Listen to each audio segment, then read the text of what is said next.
Once again with another Say. I keep seeing these Say challenges, and it looks like the cool thing to do, so I'm going to try to be the cool guy, and I'm going to try to do my own Live League challenge. I've wanted to do this challenge for a long time and never really had the right way to do it, but I think Liveleakers are going to help me out here and prove my theory. It's not a proven, it's already a proven theory. Even if this challenge doesn't work, it doesn't matter because it's already a proven theory. It's basically called the wisdom in crowds. If you want to research it, I highly suggest you do. It's very fascinating, especially if you're a geek like me and into statistics or anything like that. But I'll just give you a brief history. This started, I think the first time it was noted was a long time ago. It was like 100 years ago or so that they walked a cow into some state fair, and if anybody could guess the correct weight, they could have the cow and they'll chop up all the meat and give you all the steaks and ribs or whatever that came from that cow. So, everybody was like gung-ho, I'm going to guess this. I'm sure you had farmers and ranch hands or whatever they called that, deal with that sort of thing that probably had a pretty good guess at how much weight that was going to cost just by looking at it, and none of them were right on, except after it was all over with, they took the whole amount of everybody and divided it by how many guesses there were, and they came up with a total that was spot on. So that's when they realized there's some kind of pattern going on here, which is just totally fascinating me.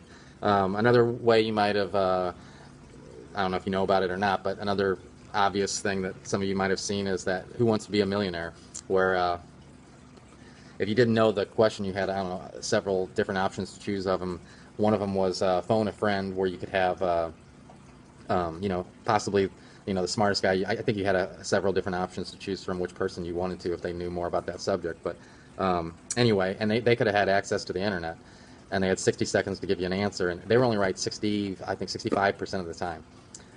But the audience, it was just general, Joes that were sitting in a studio watching a game show that probably didn't know anything about the subject. They were right 91% of the time. So, and this is, like I said, it's a proven thing, and it's you can see it many different ways. But anyway, as far as my challenge goes, I want you to take a good look at this jar, and it's filled with American coins. I mean, you can see, what there is more of. There's nothing in the center of it. It's all coins, and it's a two-part question. I want to know how many total coins there are. So, what your guess is on how many coins you think there are in there, and then on top of that, I want to know how much all those coins add together. And I'm pretty confident that LiveLeak is going to be smarter. All Liveleakers are going to be smarter than you individually. So, and if I'm proven wrong, then you get a $20 bill. There's only a couple things that I'm going to put a stipulation to. One is that I want to have at least 20 people guess. So that shouldn't be too hard. Hopefully I get 20 people guessing. And then the other thing is if I get some obnoxious guesses, like millions of dollars or something, I'm throwing those out because those are obviously people that just don't want me to hold on to my $20 bill. I was originally just going to just set this up like this and let it slide, but then I realized, well, listen, dumb. You could look at all the answers, and then you could average them out yourself, and then the guys at the very end could guess, what those averages are, and at least have my chance of keeping my $20 bill. So I decided to make up an email account. It's aphidlip@mail.com. That's it. Just aphidlip. It's my thing. I'll put the link in the description.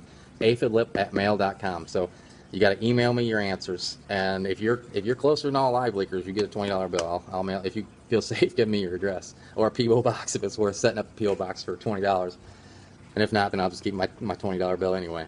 So that's it. Good luck with the challenge. Hopefully this gets a good turnout, and I'm gonna let this slide for like 48 hours, and unless it just goes crazy. I don't care if it would get tons of guesses. That's cool with me.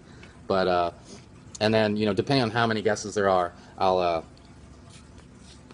probably count this out before the challenge is even over, and then depending on how many guesses I have and how long it takes me to add those figures up, and it's pretty simple math. I'm gonna just add all the guesses up on my end and then divide them by how many number of guesses there are, and then for both number of coins and how much money there is, and then on your part I'll see percentage-wise who's there'll be two percentages. If your percentage on how many coins there are to how many total coins there are, your guess to how many total, and the same thing with the dollar. And then if your percentages are less than my percentages from all of Liveleakers, then you get the $20 bill. So pretty simple. Pretty straightforward. Hopefully some of you guys check out some, opens up your minds a little bit to power crowds, because it's pretty cool. And that's it. Cheers.